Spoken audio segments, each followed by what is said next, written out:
한국전쟁과 비슷한 시기에 전쟁으로 인해 폐허화된 나라들 중에 다른 나라들보다 월등한 속도로 나라를 복구시키고 발전시킬 수 있었던 한국만의 원동력은 무엇일까요? 해외의 많은 사람들은 입을 모아 한국인들이 빨리빨리의 민족이기 때문이라고 이야기하기도 하는데요. 한국의 무선 인터넷은 세계에서 5손가락 안에 꼽힐 정도로 수준 높게 발달하였고, 한국의 인터넷을 사용해 본 적 있는 외국 이민자나 유학생들, 주재원들이라면 한국 인터넷이 그립다고 말할 정도로 호평을 받고 있죠.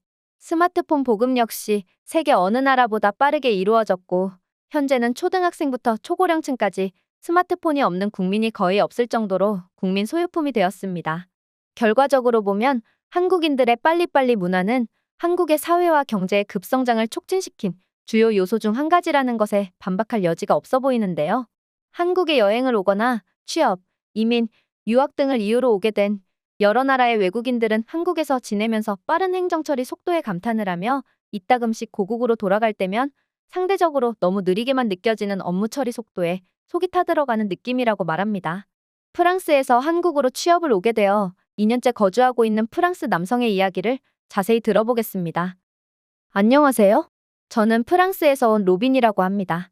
저는 프랑스의 도시인 안시라는 곳에서 왔는데요. 그곳은 알프스와 인접해 있고 큰 호수와 작은 강줄기가 지나가는 모습이 매우 아름답기로 유명한 곳이에요. 제가 살던 마을은 인구가 겨우 600명 조금 넘을 정도로 작은 곳이어서 밤이 되면 길거리에 전기마저 소등이 되는 그런 작은 도시에서 살다 왔습니다. 저는 10대 초반 시절 댄스 동아리 활동을 하면서 한국의 음악에 대해 처음 알게 되었고, 그 인연이 이어져 지금은 이렇게 한국에서 음악 관련 직종에 취직까지 하여 살고 있는데요. 제가 한국에서 살면서 느낀 것 중에 가장 한국다운 모습을 떠올려 보면 그것은 바로 관공서를 방문했을 때 이미지예요. 외국인들이 한국인에 대한 이야기를 할 때 빨리빨리라는 단어를 빼놓지 않고 이야기할 만큼 특이하다고 느끼기도 하는데요. 저 역시 처음 한국에 왔을 때는 눈 깜짝할 새에 빨리 진행되는 한국의 일처리에 조금 당황을 했던 적도 있었어요. 하지만 이젠 완전 적응이 되어서인지 정말 편리하다는 생각에 삶의 만족감이 매우 높습니다. 얼마 전 제가 한국에서 좀 더 오래 살 결심을 한 후 전세집을 계약하면서 겪었던 일인데요. 직장과 가까운 거리에 집을 구하려던 중이었고, 한국인 친구들에게 조언을 받아 평이 좋다는 부동산에 전화를 드렸어요.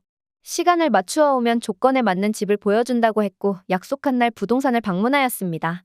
부동산 사장님은 제가 어떤 집을 원하고 금전적인 조건은 어떻게 되는지 꼼꼼히 확인하신 후 몇 개의 집을 보여주시더라고요. 저는 그전까지 연식이 오래된 원룸식의 집에서 거주했기 때문에 좀 더 넓고 이왕이면 신축으로 가고 싶어서 가는 집마다 꼼꼼히 체크하기 시작했어요.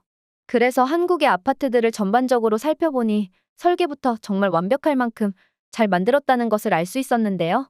시스템 에어컨의 매립 공간처럼 눈으로는 보이지 않는 공간이나 실외기실을 설계 때부터 계획을 하였고, 같은 아파트의 같은 평형인데도 불구하고 구조에 따라 A타입부터 시작해 C나 D타입까지 다양한 타입이 있어 선택의 폭이 높은 것이 인상 깊었어요. 또한 집집마다 옵션이 조금씩 달라 그것 역시 선택하는 재미도 있더라고요. 그렇게 저는 좋은 부동산 사장님을 만나 마음에 쏙 드는 집을 시세보다 조금 저렴하게 구할 수 있게 되었습니다. 집을 계약할 때도 관공서나 은행에서 처리해야 할 일이 몇 가지 있었는데요. 사실 한국인들은 이사 문제로 관공서에 잘 가지 않고 모바일이나 PC로 대부분 처리를 하더라고요. 저는 외국인 신분이다 보니 직접 현장 방문을 하였는데요. 한국에서는 어느 관공서를 가든지 대부분 번호표를 뽑고 대기하다가 자기 차례가 될 때 바로 업무를 보더라고요.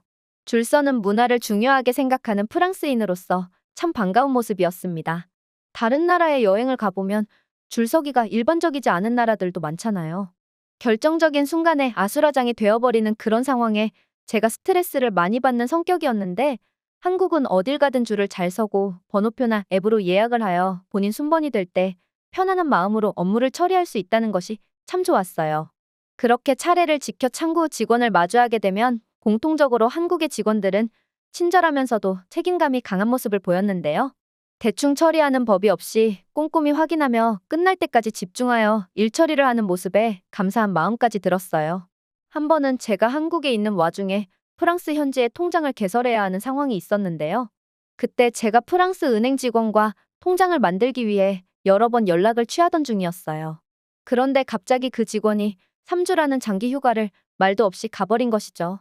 사실 프랑스나 가까운 영국만 해도 휴가 정도는 개인의 사생활이니 고객이 무슨 상관이냐는 마인드가 강해요. 내 휴가 내가 가는데 고객한테 뭐하러 말하냐는 식이죠. 그런 생각도 무조건 틀렸다고 보는 것은 아니에요. 하지만 문제는 고객의 일을 처리해줄 어떠한 대책도 마련하지 않은 채 급한 업무가 마비된 상태로 멈춰있게 된다는 것이 문제인 거죠. 한국에서는 혹시라도 본인이 고객과의 진행 중이던 업무를 마치지 못하고 휴가를 가게 되는 상황이 생기면 다른 직원에게 인수인계를 하여 급한 거는 처리가 될 수 있도록 방안을 마련해두고 떠나더라고요. 저의 업무를 담당해 주셨던 은행의 직원분은 문자로 본인의 휴가임을 알리고 세심하게 대안책을 알려주기도 했습니다. 정말 감동이었어요. 그렇게까지 신경을 써주신 덕에 저는 불안하지 않고 이사 날까지 마음 편히 지낼 수 있었죠. 사실 프랑스에서는 한국과 비교할 수 없을 만큼 모든 일이 느리게 진행이 되는데요. 특히나 택배는 정말 한국을 따라올 나라가 없을 거라고 생각을 해요. 프랑스에서 있었던 일인데 제가 주문한 겨울 외투가 택배로 발송되었다는 알림을 받았는데 그때 하필이면 파리에 눈이 내렸어요. 프랑스는 파리에 눈이 조금만 내려도 도시가 마비 상태나 다름없이 멈추게 되는데요. 제 택배도 내리는 눈과 함께 더 이상 이동하지 못한 상태로 머물러 있다가 거의 한 달이 다 되어가는 날짜에 받기도 했어요. 그뿐만 아니라 전반적인 발전 속도도 한국과 비교하면 말도 안 되게 느린 편인데요. 한국은 오래전부터 대중교통을 이용할 때 카드나 스마트폰으로 결제를 해왔잖아요. 그런데 프랑스는 아직도 종이로 된 티켓을 사용해요. 올해 말까지 전면 교체를 할 예정이라고 하지만 글쎄요. 여지껏 프랑스가 해왔던 모습을 보면 과연 이루어질지 의문이 드는 입장이에요. 일부 해외 외국인들은 아마도 한국인의 빨리빨리 문화를 보면 부실공사나 안전불감증 등으로 나타나 사고의 발생을 높이는 잘못된 마인드라며 부정적인 시각을 보이기도 하는데요. 사실 이러한 문제는 일부 개인과 기업의 양심 문제이지 한국인들의 빨리빨리 정신과는 다르다는 것이 제 생각이에요. 어느 나라이건 성격이 급해서 혹은 양심이 없어서 남에게 피해를 주는 사람은 존재하죠. 하지만 한국인들의 빨리빨리 문화는 그것과는 전혀 다른 개념이라고 생각합니다. 오히려 책임감이 강하기에 나타나는 현상이라고 보는데요. 강한 책임감 때문에 남의 시간 사용을 최소화하면서 최대의 만족도를 끌어내고자 하는 목표가 반복되다 보니 이러한 습관이 정서화된 것 같거든요. 어찌 보면 빨리빨리라는 말보다 바로바로라는 단어가 더 적합한 것 아닌가 하는 생각이 들게 되었어요. 저는 이제 2년간은 마음 편히 지낼 수 있는 안락한 집까지 구했는데요. 현재까지는 다시 프랑스로 돌아갈 생각은 없기에 한국에서 부지런히 돈도 모으고 부동산 경제도 열심히 공부해서 한국에 내 집 마련을 할 수 있는 날이 어서 왔으면 좋겠어요.